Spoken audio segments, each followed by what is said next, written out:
Jeg ved ikke, om du fik hørt det i radioen lige for et øjeblik siden, men altså får du i hvert fald chancen for at se det lige her, da jeg er ude med det originale VLR Workzone-ur. Der findes kun et i hele verden, og er lavet af selveste Torben Hansen fra VLR.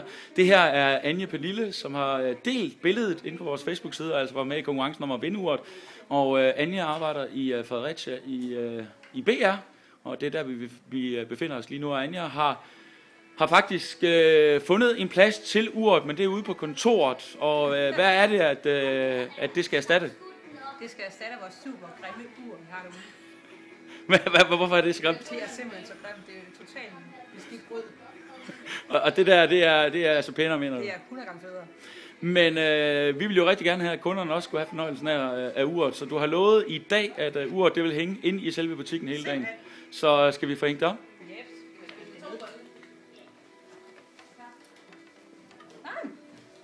Fantastisk. Så her kan man altså opleve VLR Workzone-uret resten af dagen, altså i BR i Fredericia. Tak fordi, at jeg måtte besøge dig. Det var så let.